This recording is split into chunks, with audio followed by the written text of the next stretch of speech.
छोटे से घर में अग्निवीर शहीद हुआ, लैंडमाइन ब्लास्ट में शहीद हुआ। मैं उसे शहीद कह रहा हूं, मगर हिंदुस्तान की सरकार उसे शहीद नहीं कहती है। नरेंद्र मोदी उसे शहीद नहीं कहते हैं, नरेंद्र मोदी उसे अग्निवीर कहते हैं। उस घर को पेंशन नहीं मिलेगी, उस घर को कॉम्पनसेशन नहीं मिलेगी, शहीद का दर्जा नहीं मिलेगा। और बेचारे बैठे हुए थे, 3 बहनें थी, एक साथ बैठी हुई थी, रो रही थी। आम जवान को पेंशन मिलेगी, जरूर दुख होगा, मगर हिंदुस्तान की सरकार आम जवान की मदद करेगी।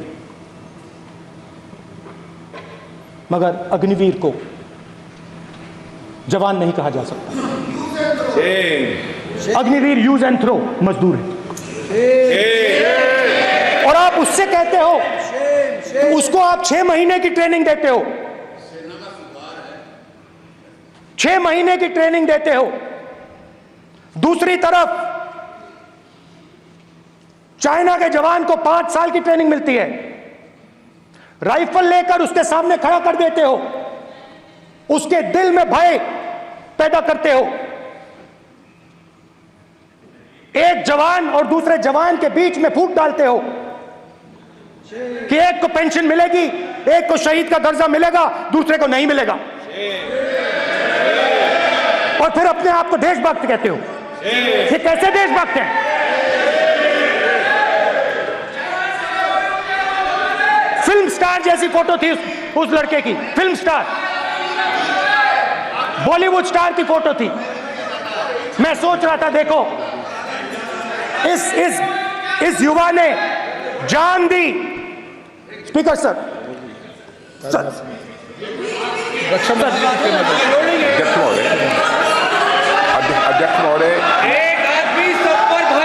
अध्यक्ष महोदय, मैं नेता प्रतिपक्ष से अनुरोध करना चाहूंगा, गलत बयानी करके सदन को गुमराह करने की कोशिश। गलत नहीं है सर, गलत नहीं है सर, लेना चाहता हूं कि गलत नहीं है के सर, दौरान अथवा सीमाओं की सुरक्षा के दौरान यदि हमारा कोई अग्निवीर का जवान शहीद होता है तो उसके 1 करोड़ रुपए की धनराशि सहायता के रूप में उसके परिवार को मुहैया कराई जाती है।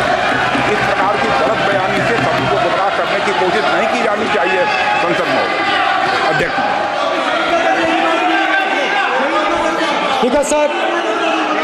स्पीकर सर देखिए, स्पीकर सर देखिए, राजनाथ सिंह जी की एक राय है, मेरी एक राय है। सच्चाई अग्निवीरों को मालूम है, हमें बोलने की जरूरत नहीं है। अग्निवीर को किस चीज का सामना करना पड़ता है, शहीद का दर्जा मिलता है या नहीं मिलता है, कॉम्पनसेशन मिलता है नहीं मिलता है, पेंशन मिलती है नहीं मिलती है, वो उसको मालूम है। पॉइंट ऑफ ऑर्डर है माननीय। अब सदन के सामने 2 स्टेटमेंट हुए, एक हुआ विपक्ष के नेता का, दूसरा हुआ माननीय राजनाथ सिंह जी का, रक्षा मंत्री जी का। ये कहते हैं कि 1 करोड़ रुपया नहीं मिलता है। श्री राजनाथ सिंह ने अधिकृत रूप से कहा कि मारे जाने वाले अग्निवीर को जो शहीद होता है उसको 1 करोड़ रुपया मिलता है। उनको फैक्चुअल पोजीशन सदन पर रखनी चाहिए मान्यवर।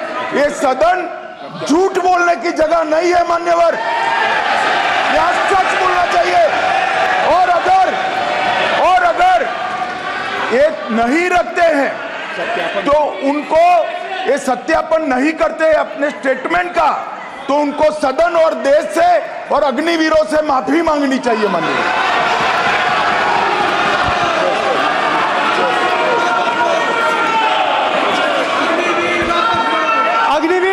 अग्निवीर की सच्चाई मैंने फ्लोर ऑफ द हाउस पे रखी है, और राजनाथ सिंह जी ने भी कहा है। जो रियलिटी है वो हिंदुस्तान की सेना को मालूम है, वो अग्निवीरों को मालूम है। उनके कहने से या मेरे कहने से कोई फर्क नहीं पड़ता, सच्चाई तो उनको मालूम है, उनको मालूम है सच्चाई कौन बोल रहा है।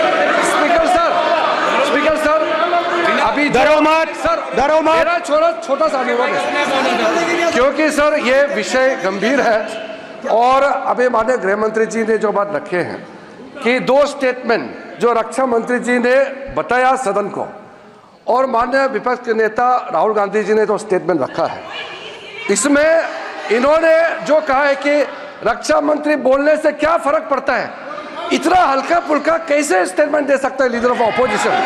इसलिए सर इन्होंने जो बात रखा है पुष्टि करना चाहिए और हम लोग भी सर नियम के मुताबिक अपना पर रखेंगे sir. We need additional time. Continuously intervene the minister. और स्पीकर सर, Not yielding. और स्पीकर सर, देश की सेना जानती है, पूरा देश जानता है कि अग्निवीर स्कीम सेना का स्कीम नहीं है, पीएमओ का स्कीम है। और पूरी सेना जानती है कि स्कीम प्राइम मिनिस्टर का ब्रेन चाइल्ड था, स्कीम सेना का ब्रेन चाइल्ड नहीं था। जैसे नोटबंदी की गई वैसे ही आर्बिट्री तरीके से। अध्यक्ष महोदय,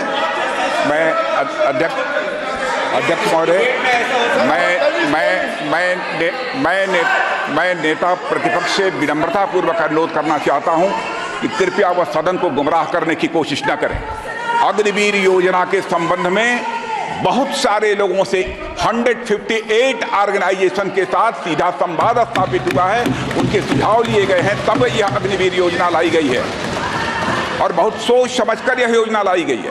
और मैं यह भी स्पष्ट कर देना चाहता हूं, इस प्रकार की योजनाएं दुनिया के कई देशों में है, यूएस में है, यूके में है, वहां पर किसी को कोई किसी प्रकार की आपत्ति नहीं है। अब बिना अग्निवीर योजना के बारे में समझे, बिना उस संबंध में कोई पूरी जानकारी हासिल किए इस तरीके से सदन को गुमराह करना, इसे कदापि उचित नहीं ठहराया जा सकता। महोदय, मैं तो आपसे ये अनुरोध करूंगा, इसे सदन की कार्रवाई से बाहर निकाला जाना चाहिए। आपको देखिए, सिंपल सी बात है स्पीकर सर, इनको अग्निवीर अच्छा लगता है, आप उसको रखिए, हम उसको बदल देंगे, हटा देंगे। सिंपल सी बात है, हमारी सरकार आएगी, अग्निवीर को हम हटा देंगे, क्योंकि हम सोचते हैं कि अग्निवीर सेना के खिलाफ है, जवानों के खिलाफ है, देशभक्तों के खिलाफ स्कीम है। हम इस स्कीम को नहीं चाहते।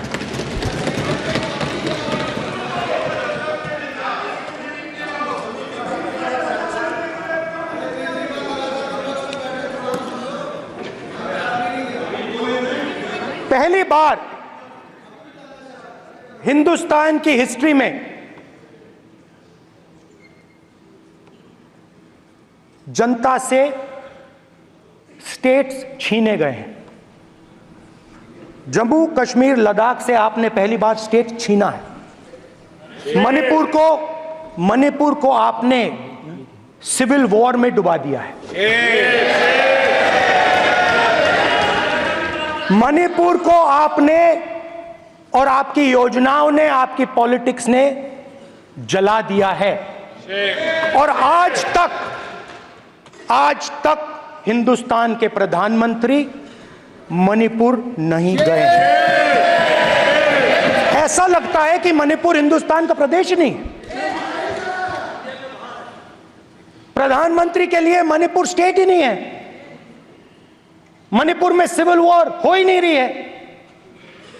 और एक बार बयान दिया हमने, मतलब प्रेशर लगाया, हम गए, हमने प्रधानमंत्री से कहा एक मैसेज दे दीजिए, मणिपुर चले जाइए, जनता की वहां रक्षा कीजिए। नहीं,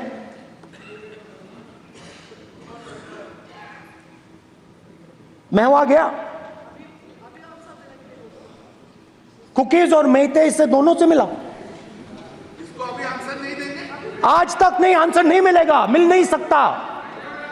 मणिपुर इनके लिए हिंदुस्तान का प्रदेश ही नहीं है। मणिपुर है ही नहीं, मणिपुर है ही नहीं, ना होम मिनिस्टर के लिए, ना प्रधानमंत्री के लिए, है ही नहीं, एग्जिस्ट नहीं करता, वो है ही नहीं। ना प्रधानमंत्री जाएंगे बोलेंगे कुछ नहीं, जैसे कुछ नहीं हुआ। वहां पे मैं रिलीफ कैंप में गया, एक औरत कांपती हुई, रोती हुई मुझे कहती है कि मैंने अपनी आंखों के सामने, हाँ मैं औरतों की बात कर सकता हूं, एक भाई का, मैं कर सकता हूं, एक भाई एक कर्तव्य निभा रहा है। आप अपने संगठन में महिलाओं को नहीं डालते हो, मगर मैं औरतों की बात कर सकता हूं।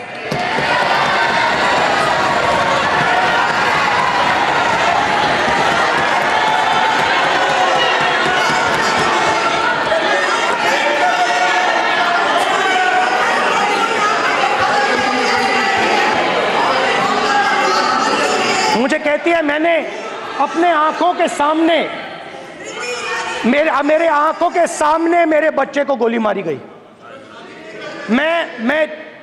मैं भागना नहीं चाहती थी, मैं मरना चाहती थी, उसके साथ मरना चाहती थी। मुझे घसीट के वहां से ले गए और फिर मेरे को अपने बच्चे की फोटो दिखाती है, कांपती हुई ऐसे फोटो दिखाती है। ये आपकी योजनाओं का नतीजा है। आपको शर्म आनी चाहिए।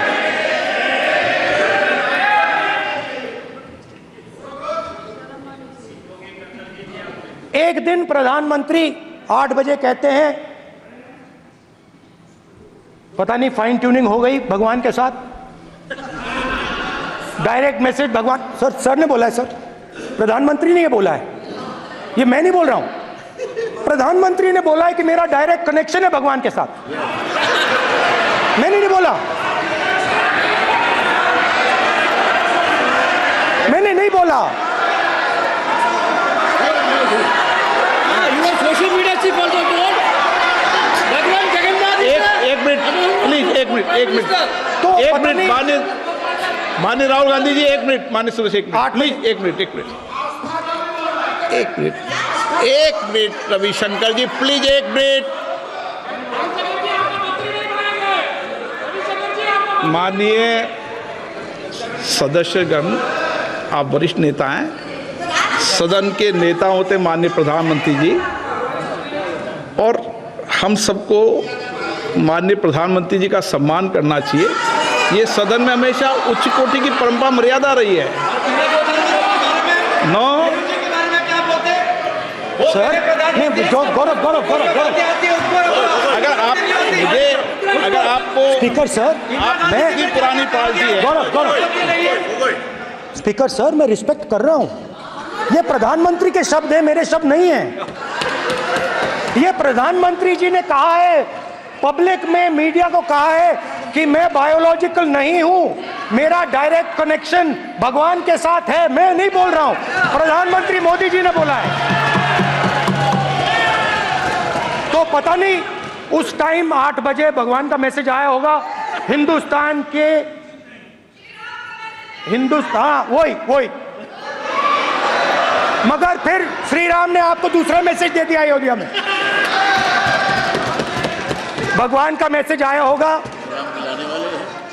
मोदी जी नोटबंदी कर दीजिए। नोटबंदी कर दिया, डायरेक्ट ऊपर से आया मैसेज, ऑर्डर आया खटाक। और अलग अलग ऑर्डर आते हैं। अदानी जी वाला ऑर्डर आता है, बंबई एयरपोर्ट अदानी जी को ऊपर से ऑर्डर आता है, खटाखट ऑर्डर आते हैं। तो नोटबंदी कर दी। स्मॉल और मीडियम बिजनेसेस जो हैं, जो हिंदुस्तान की रोजगार की रीढ़ की हड्डी है, बैकबोन है, उड़ा दिया, खत्म कर दिया। आज नतीजा यह है कि ये जो भी करना चाहे करें, हिंदुस्तान के युवाओं को रोजगार नहीं मिल सकता। Job creation backbone is broken, finish, खत्म। नोटबंदी की, गलत जीएसटी लागू की, उड़ा दिया। अब मैं सोचता हूं, पहले मैं सोचता था ये पता नहीं कैसे हुआ, अब मैं समझता हूं कि ये अदानी जी, अंबानी जी जैसे लोगों के लिए किया गया। ये रास्ता साफ करने का तरीका था, रास्ता साफ करने का तरीका था। इनकम टैक्स डिपार्टमेंट उनके पीछे पड़ा रहता है। जीएसटी, डिमोनेटाइजेशन, 24 घंटा उनको तंग करते हैं। उनके कैश फ्लो को रिस्ट्रिक्ट करने की कोशिश करते हैं, कैश फ्लो को क्रश करने की कोशिश करते हैं कि वो परे हट जाएं और अरबपति उनकी जगह ले लें। आप किसी भी छोटे व्यापारी से पूछ लो, किसी भी स्मॉल मीडियम बिजनेस ओनर से पूछ लो, ये आपको बता देगा। गुजरात में मैं गया, टेक्सटाइल ओनर्स के साथ मेरी बात हुई, मैंने उनसे पूछा नोटबंदी क्यों हुई, जीएसटी क्यों हुई? साफ बोला अरबपतियों की मदद करने के लिए जीएसटी और नोटबंदी की गई है। नरेंद्र मोदी जी अरबपतियों के लिए काम करते हैं, सीधी सी बात।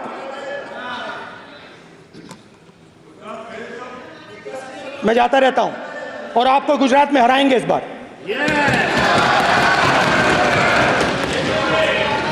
आप लिख के ले लो, आपको ऑपोजिशन इंडिया गठबंधन गुजरात में हराने जा रहा है।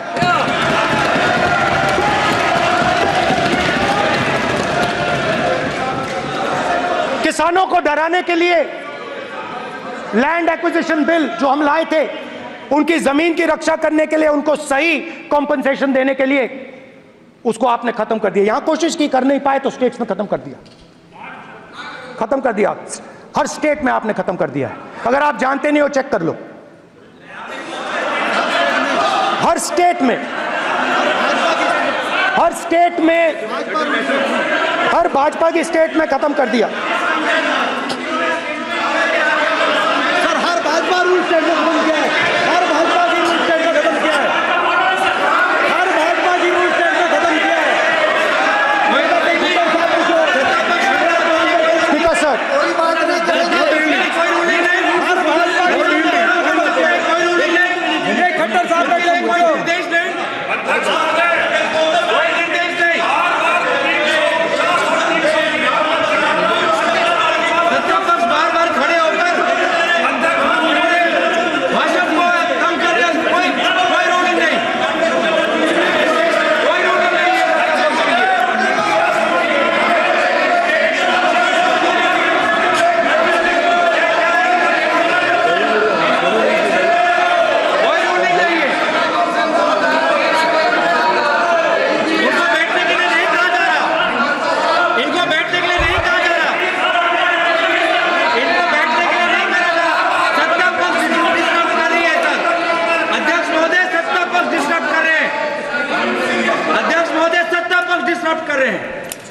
किसानों को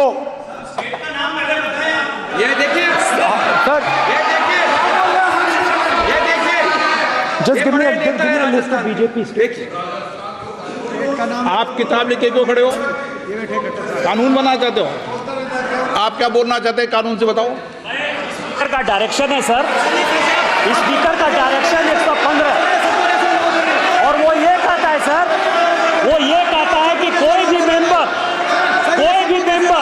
यदि अपनी बातें कहना चाहता है, जैसे अग्निवीर के बारे में उन्होंने कहा या स्टेट के बारे में कहा, उनको ऑथेंटिकेट करना पड़ेगा, नहीं तो माफी मांगनी पड़ेगी। ये आपका डायरेक्शन है, 115(1) और 115(2).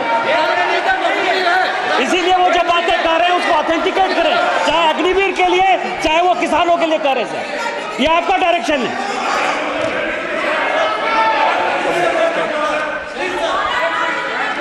तो किसानों को जो हमने लैंड एक्विजिशन बिल तैयार किया था, सही मुआवजा दिलाने के लिए, उसको आपने रद्द किया।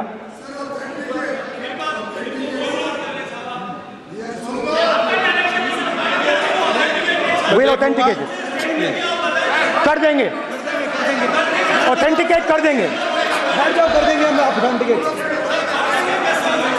बैठ जाओ और कर देंगे ऑथेंटिकेट। उसके बाद किसानों को डराने के लिए, याद रखिए, शिव जी कहते हैं डरो मत, डराओ मत। किसानों को डराने के लिए आप 3 नए कानून लाए। प्रधानमंत्री ने उनसे कहा कि ये आपके फायदे के कानून हैं। सच्चाई थी कि वो अदानी जी, अंबानी जी के फायदे के कानून थे। हिंदुस्तान के सारे किसान खड़े हो जाते हैं। आज तक सड़क ब्लॉक है। अगर आप वहां जाएंगे, आज तक आपको दिखेगा कि वो सड़क जिस पे किसान आए थे, वो आज तक बंद पड़ी हुई। हरियाणा में 2 जगह किसान खड़े हो गए, कहते हैं नहीं ये हमारा नहीं है। आप हमारे से हमारी मेहनत का फल छीनना चाहते हो, हम इस बात को एक्सेप्ट नहीं करेंगे। आप उनसे बात नहीं करते, आप उनको कहते हो, आप बात नहीं करते।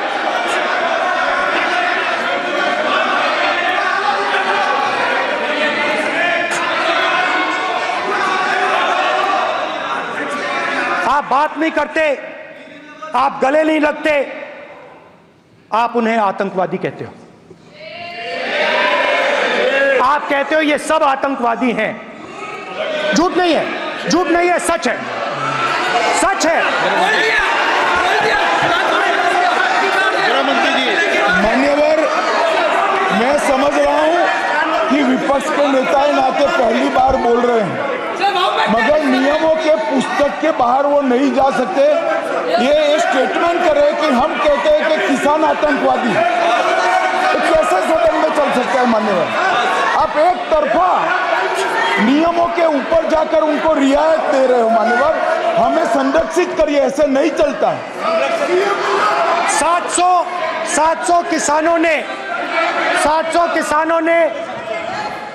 किसान शहीद हुए। हमने इस हाउस में कहा कि किसानों के लिए मौन होना चाहिए, आपने मौन नहीं होने दिया। आपने कहा ये किसान नहीं है, आपके मुताबिक ये किसान नहीं थे, ये आतंकवादी थे। देखिए आपकी एलाई सिर हिला रही है, वो भी सहमत हैं, कौर जी सहमत हैं। देखिए हमारी जरूरत नहीं है, वो सहमत हैं आपसे, वो सहमत हैं। माननीय बोला था माननीय सदस्य, एक शब्द कर नहीं सर। किसान क्या मांग रहा है सर? स्पीकर सर, माननीय सदस्य, स्पीकर सर, किसान क्या मांग, सॉरी, मेरा ये आग्रह है, आपकी पार्टी का समय नहीं बचेगा, दोगे पूरा?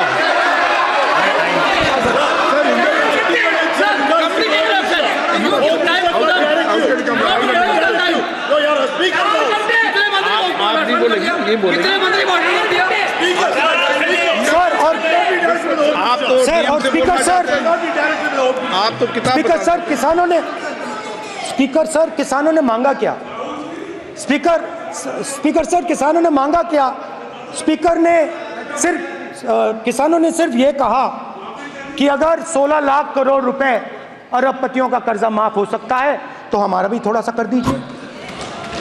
किसान ने यह कहा कि हर प्रोडक्ट के लिए सही प्राइस मिलती है, हमें भी एमएसपी दे दीजिए।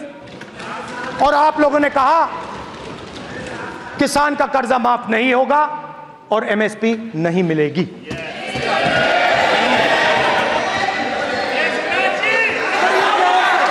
माननीय अध्यक्ष महोदय, ये गलत बयानी कर रहे हैं।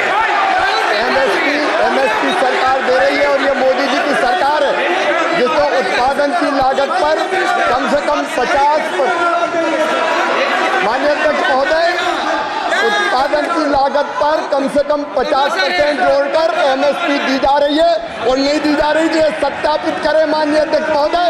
ये गलत बयानी कर रहे हैं, ये सदन को गुमराह कर रहे हैं, गलत बयानी कर रहे हैं। आज भी एमएसपी पर खरीद जारी है और अभी खरीद की फसलों के एमएसपी के रेट हमने तय किए। ये बताए जब इनकी सरकार थी तब एमएसपी कितनी मिलती थी और उस समय खरीद कितनी होती थी माननीय अध्यक्ष, उस समय खरीद कितनी होती थी? आज भी एमएसपी पर खरीद जारी है माननीय अध्यक्ष महोदय, ये गलत बयानी कर रहे हैं। ये सत्यापित करें इसको कि एमएसपी पर खरीद नहीं हो रही, ये सत्यापित करें माननीय अध्यक्ष महोदय, ये गलत बयानी दी जा रही है। देना चाह रहे, इनको नहीं बोलने देना चाह रहे।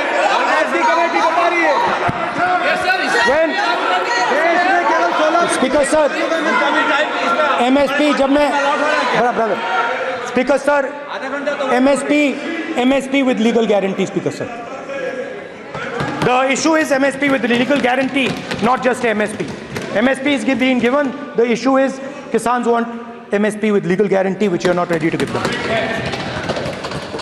तो किसानों में आपने डर डाला, भय डाला, महिलाओं में महंगाई, गैस सिलेंडर, सेना में अग्निवीर, हर व्यक्ति के लिए आप लोगों ने भय का कोई ना कोई पैकेज दिया, गिफ्ट दिया, तोहफा दिया। स्टूडेंट्स की बात करते हैं। जो आप 2000 साल पहले की बात करते हो, थोड़ी सी भविष्य की भी बात कर देते हैं, इंडिया के फ्यूचर की बात कर देते हैं।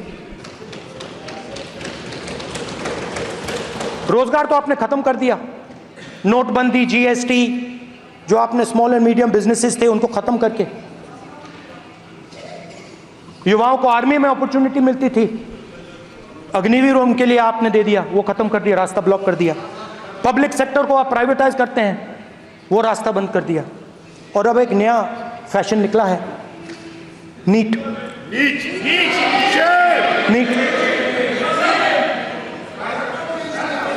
प्रोफेशनल एग्जाम्स को आपने कमर्शियल एग्जाम्स में बदल दिया है। NEET is not a professional exam, NEET is a commercial exam. NEET में एक स्टूडेंट टॉपर हो सकता है, एक्सीलेंट स्टूडेंट हो सकता है, मगर अगर आप उसके पास पैसा नहीं है, मेडिकल कॉलेज में नहीं जा सकता। सिंपल सी बात। नीट का पास मार्क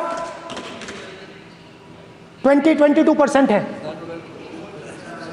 वो पूरा का पूरा एग्जाम, सर एजुकेशन मिनिस्टर को अलाउ, पूरा का पूरा एग्जाम अमीर बच्चों के लिए बनाया गया है। कोटा में पूरे के पूरे एग्जाम को आपने सेंट्रलाइज किया। हजारों करोड़ रुपए बन रहे हैं, हजारों करोड़ रुपए बन रहे हैं। और कमर्शियल पेपर जो आपने बना रखे हैं, कमर्शियल एग्जाम्स, 7 साल में 70 बार पेपर लीक। प्रेसिडेंट्स एड्रेस में ना नीट की बात होगी, ना अग्निवीर की बात होगी, ये बातें नहीं होंगी। और हमने कहा, हम स्पीकर सर, हमने कहा कि एक दिन का डिस्कशन अलाउ कर दीजिए। हम आपके साथ खड़े होकर इसको रिजॉल्व करना चाहते हैं। इंस्टीट्यूशनल फेलियर है, हम आपकी मदद करना चाहते हैं, रिजॉल्व करना चाहते हैं। सरकार कहती है नहीं, डिस्कशन नहीं होगा, भविष्य का डिस्कशन हो ही नहीं सकता। तो ये हालत है। जहां भी ये देखते हैं, ये सोचते हैं कि भाई भय कैसे पैदा करें, माइनॉरिटीज को डराते हैं।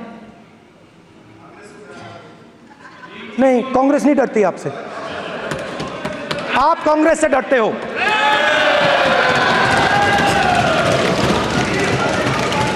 हिंसा, नफरत माइनॉरिटीज के खिलाफ, मुसलमानों के खिलाफ, सिखों के खिलाफ, क्रिश्चियंस के खिलाफ। और माइनॉरिटीज ने क्या किया? माइनॉरिटीज ने क्या किया? हर स्फीयर में हिंदुस्तान को रिप्रेजेंट करते हैं, नाम रोशन करते हैं। पत्थर जैसे हिंदुस्तान के साथ एक साथ खड़े हैं, देशभक्त हैं। और आपने सारे के सारे माइनॉरिटीज पर आक्रमण किया, उनके खिलाफ हिंसा, नफरत फैलाई।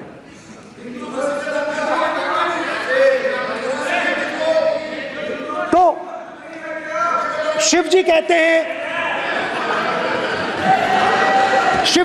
हैं, सर देखिए मेरा वो हटा दिया आपने सर, वो देखिए सर हटा दिया, कैमरा से हटा दिया। देख चेहरा, देख चेहरा, देख सदस्य, सर देखिए वापस आ गया सर, हटाओ। माननीय सदस्य, ये देखो, एक मिनट देखा सर आपने? एक मिनट, देखिए, एक मिनट। ये सर मैं प्लीज एक मिनट सर प्लीज, एक मैं मिनट सर इतना कहना चाहता हूँ। प्लीज, माननीय सदस्य प्लीज। नहीं, ये ठीक नहीं है। नो नो, नहीं, एक मिनट माननीय, एक मिनट। प्लीज प्लीज, एक minute.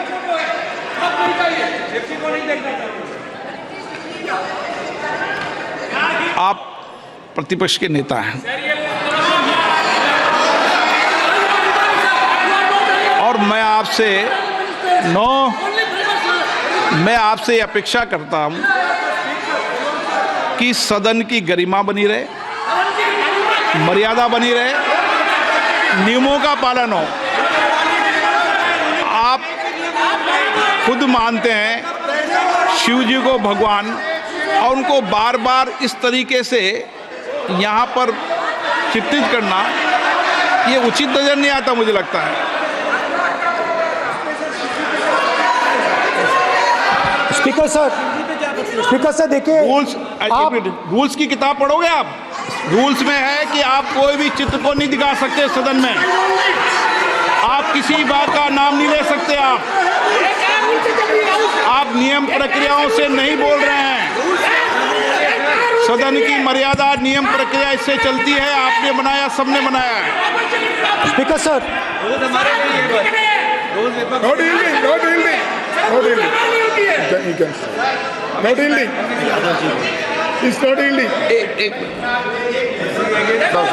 Speaker sir, this is not right.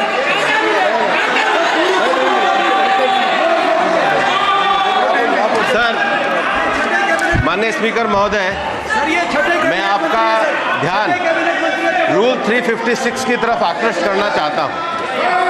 अगर कोई सदस्य स्पीकर साहब के ध्यान में लाने के बाद इररिलेवेंट और लगातार किसी विषय को बार बार दोहराता है, तो आपके पास ये अधिकार है कि आप उस सदस्य को निर्देशित करके रोक सकते हैं। आप अपने अधिकार का प्रयोग करिए। सच्चाई को रोका नहीं जा सकता। हाँ, बोल। ये इविडेंट बोलो, रूल्स बोलो। अच्छा, इनको रूल्स पे चलने दो। हाँ, बोलो इविडेंट जी, रूल में नहीं है ये। अब रूल में नहीं है, 349 में कोई चित्र दिखा सकता है? चलिए बताइए। 349 हाँ, सुनिए, सुनाओ आप इनको। सर, 3492 फिर आपकी भी सुनो। While house and sitting, a member shall not interrupt any member while speaking by disorderly expression or noises or any other disorderly manner. Sir, in the same way, sir. Number बोलो। Sir, 349 2. Sir, while the house is in sitting, 2 shall not interrupt any member while speaking by disorderly expression or noises or any other disorderly manner. Sir, the honorable continuously disturbing the house, sir. Continuously intervening the speech. Sir, continuously. Sir, shall maintain silence when not speaking in the house. 9, 349, 2 and 9. Very clear, sir. एक minute.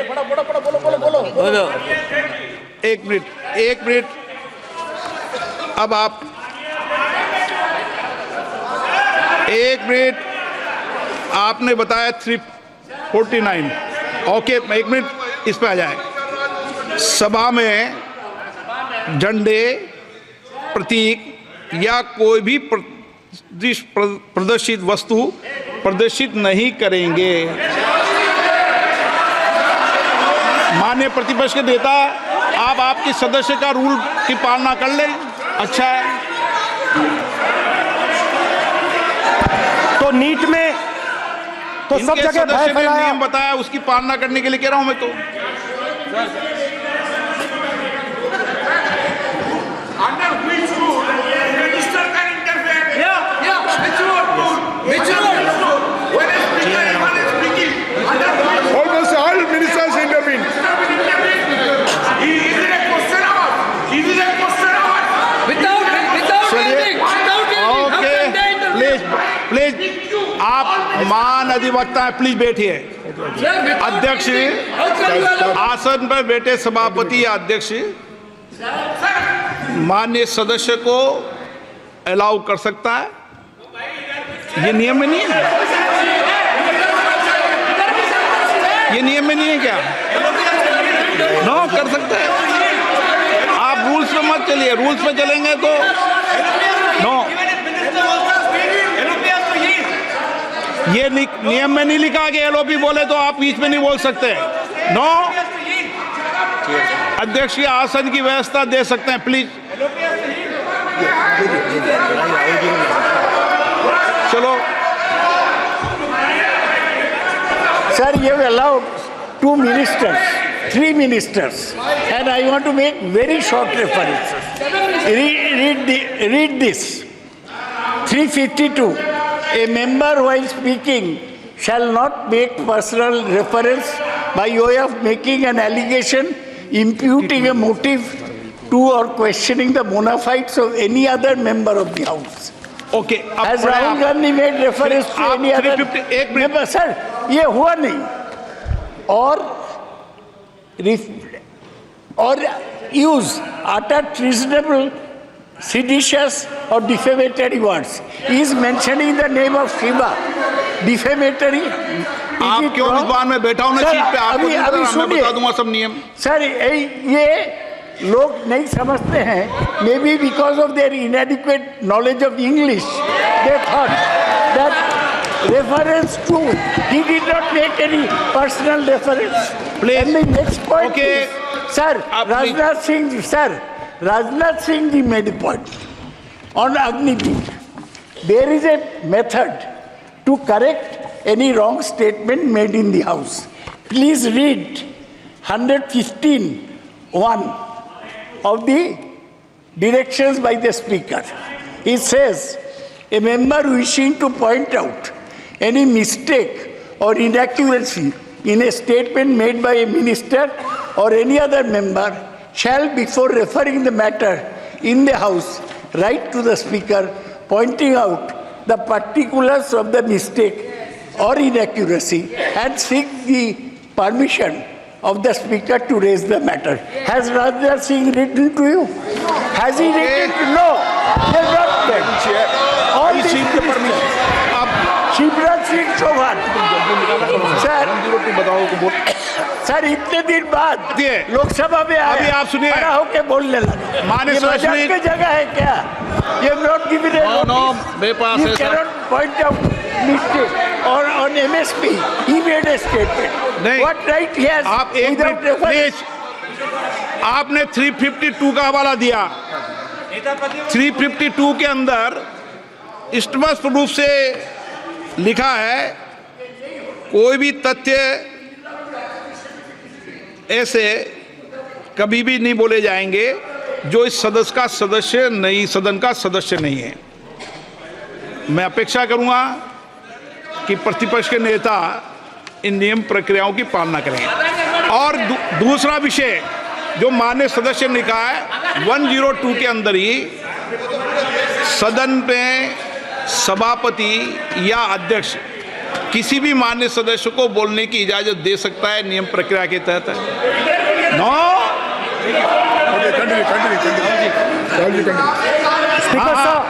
Speaker साहब, मेरी permission से किसी को भी allow कर सकता हूं और मेरी बिना परमिशन के कोई नहीं बोला है। See, sir, Speaker sir, NEET students spend years and years preparing for their exam. Their family supports them financially, emotionally. And the truth is that NEET students today do not believe in the exam. Because they are convinced that the exam is designed for rich people, not meritorious people. I have met a number of NEET students, every single one of them tells me that the exam is designed to create a quota for rich people and to create a passage for them into the system, and is designed not to help poor students. Now, इससे भी बहुत डर होता है। महीनों पढ़ाई करते हैं, ये पता नहीं कि भैया एग्जाम लीक हो जाएगा, नहीं होगा। अगर पास भी हो गए तो पैसा कहां से आएगा? तो उधर भी इन लोगों ने भय डालने का काम किया। तो जहां भी ये देखते हैं ये भय डालते हैं। सेना में,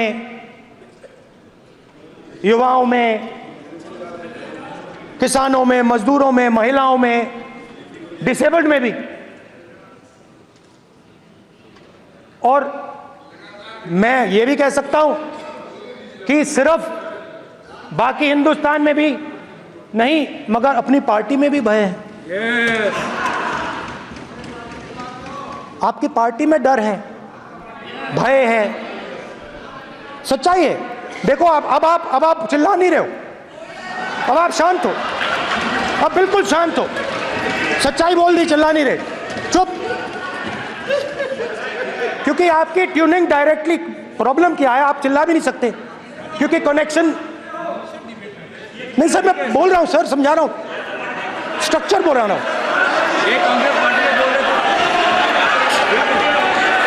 सर लोकतंत्र में पार्टी में डेमोक्रेसी होनी चाहिए। कोई भी इन पार्टियों में कोई भी आके कुछ भी कह देता है। ग्रुप ऑफ 22, 23, 24, 25 सब जो बोलना है बोल देते हैं, मगर आपकी पार्टी में भय है। सत्यमेव जयते, ना डरो ना डराओ। Sir,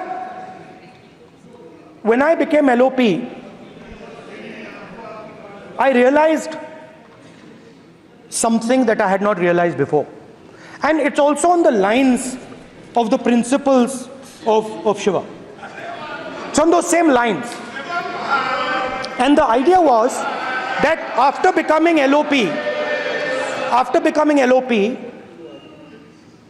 all my personal dreams, my personal aspirations, my personal fears have to be put aside.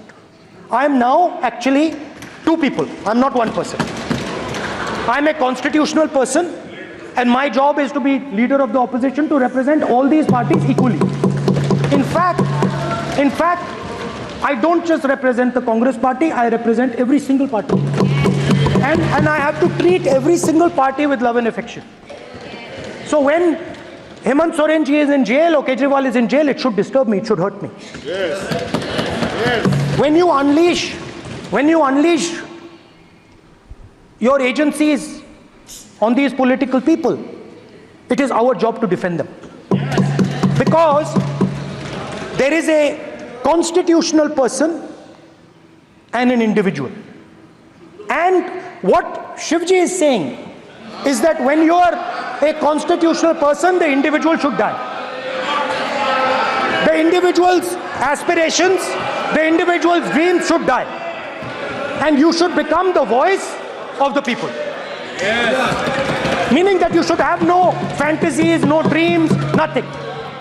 The perfect public representative is one who is actually dead. That is what Shivji is saying.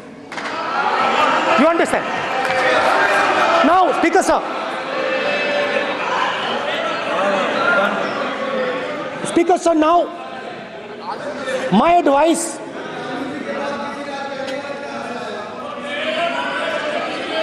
So there are two structures now. One is me as an individual, and one is me as leader of the opposition. Me as an individual, I might have my likes and dislikes. I might have my views, but me as leader of opposition have to suppress them, have to reduce them and say, now I'm the voice of the opposition. That is the idea. That is the idea of the democratic system. The people have given me a responsibility, and that responsibility should overcome my personal likes, dislikes, aspirations. Now, Speaker sir, why I'm saying this? And forgive me for saying this. But when you were being put on that chair,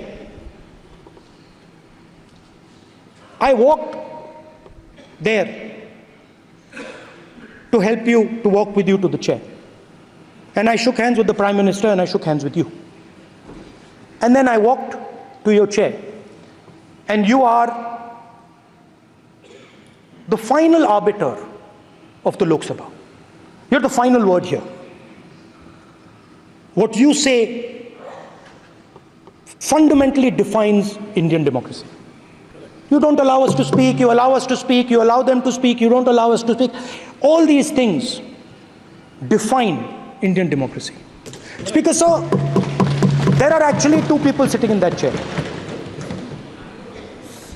There is the Speaker of the Lok Sabha, the Speaker of the Indian Union, and there is Mr. Om Birla.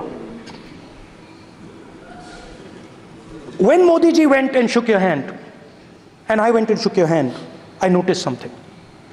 When I shook your hand, you stood straight like this and shook my hand. And when Modi ji shook your hand, you bowed down and shook his hand.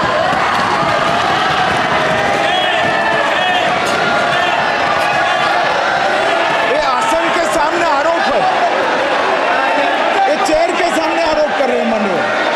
Now with all respect, sir,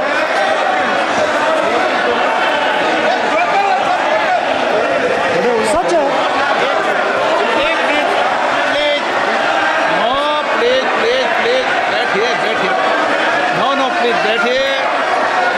बैठिए please, please बैठिए, please बैठिए, एक minute please, एक minute please, please please, okay please, no. माननीय प्रतिपक्ष के नेता, एक मिनट प्लीज, माननीय please please please, no no. प्रतिपक्ष के माननीय नेता, माननीय प्रधानमंत्री सदन के नेता हैं, और मुझे मेरी संस्कृति संस्कार ये कहते हैं, व्यक्तिगत जीवन में भी, सार्वजनिक जीवन में भी, और इस आसन पर भी, जो हमसे बड़े हैं उनको झुककर नमस्कार करो। मुझे यही सिखाया है, और बराबर वालों से बराबर का व्यवहार करो, यही मुझे सिखाया है। और इसीलिए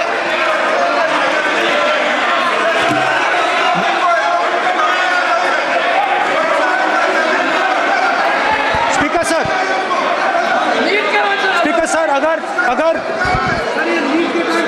अगर आप हाँ, मैं इस बात को आसन से कह रहा हूं कि मेरी संस्कृति और संस्कार यही है कि बड़ों का झुककर और आवश्यक हो तो पैर छूकर सम्मान करो, और बराबर जो उम्र से छोटे हैं उनसे बराबर का व्यवहार करो। स्पीकर सर, ये हमारी संस्कृति संस्कार है, और मैं इस संस्कृति संस्कार की पालन करता हूँ। Speaker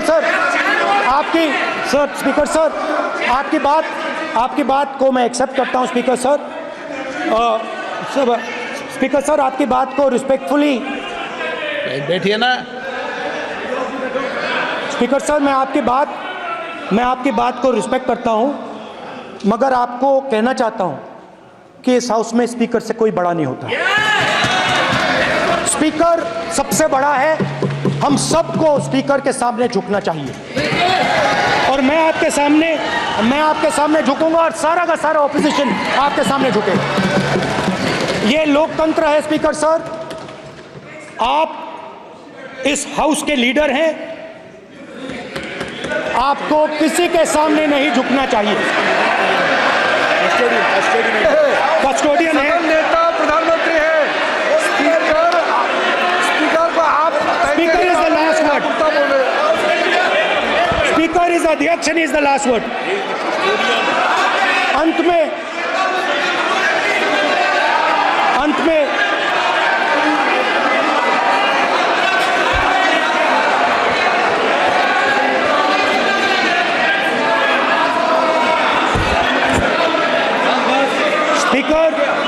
Speaker is the last word in the Lok Sabha, and in that spirit, Speaker is the last word in the Lok Sabha, and in that spirit, as members of the Lok Sabha, we are subservient to the Speaker.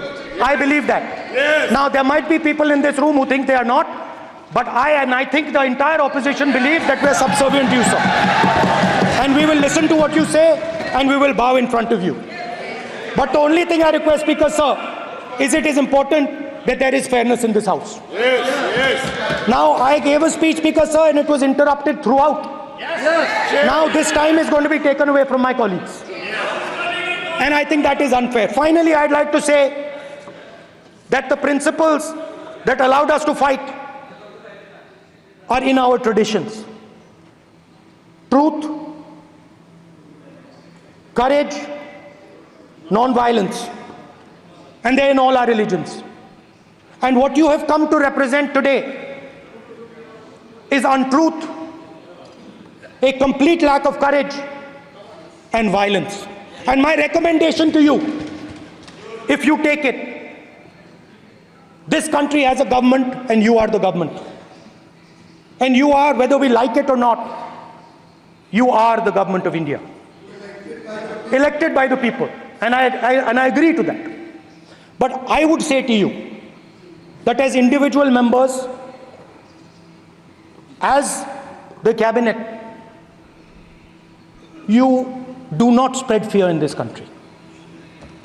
That you do not spread hatred in this country. That you listen to the farmers of this country, you listen to the students of this country. When the opposition says to you, let's have a debate for one day, have it. It's not going to harm anybody. They're going to love you for it. The students of India are going to say, we love the government because they allowed us our voice, they let us speak for one day. So, do not spread hatred. Do not spread violence. Do not be fearful. Even the BJP members here, even the cabinet members, do not be fearful. You have a constitutional position. You are individuals and then you have a constitutional position. Rajnath Singh ji is an individual and he's the Defense Minister of India. And that is the way this country has to be run. And we as the opposition, don't take us as your enemies. We are not your enemies. We are here, we are sincerely here to make your work easier as long as you follow the basic principles that we have stated. And these principles are Shivji's principles. They are the principles of Shivji. Har Har Mahadev, you can say. To make the government accountable. To make the government. This is basically what I have explained here today is the concept of Indian leadership in all religions. Respect, affection, ahimsa, and always standing up for the truth. And I'm more than happy, all of us are more than happy to discuss anything you want without being nasty, without being aggressive. Anything you want, we are ready to discuss. So please let us work together to take this country forward. You are the government. We have to accept that. You got 240 seats. So I congratulate you on that. At least accept it. Accept to kar lijiye. They're not happy. They're not happy. Not happy. They're not happy. Okay, you're not happy. So I would say we want to both work for this country. Work with the spirit of bravery. Work without violence. Work without hatred. Thank you.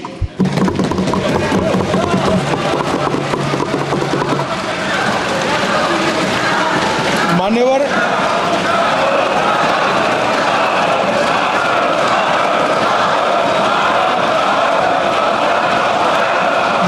में लोकसभा अध्यक्ष के निर्देश की पुस्तिका का 10वें संस्करण का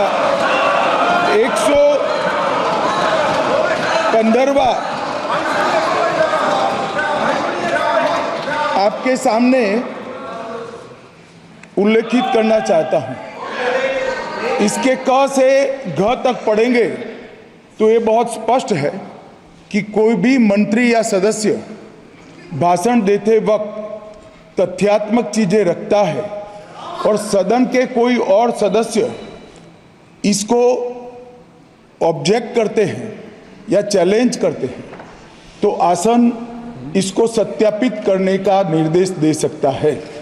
मान्यवर, विपक्ष के नेता ने भाषण में कई चीजें ऐसी रखी जो तथ्य नहीं है, सत्य नहीं है और समय समय पर यहां से ट्रेजरी बैंक में सत्यापन की मांग की। हम सब की ओर से मेरा आपसे निवेदन है कि इनकी स्पीच और ट्रेजरी बैंक से लिए गए सारे ऑब्जेक्शन को ध्यान में रखकर नेता प्रतिपक्ष को अपने भाषण में तथ्य बगैर की और सत्य न हो ऐसी जो बातें रखी गई है, इसका सत्यापन करने के लिए आपका निर्देश मिले और हमें संरक्षण मिले। सत्यापन करेंगे। महुआ मित्रा,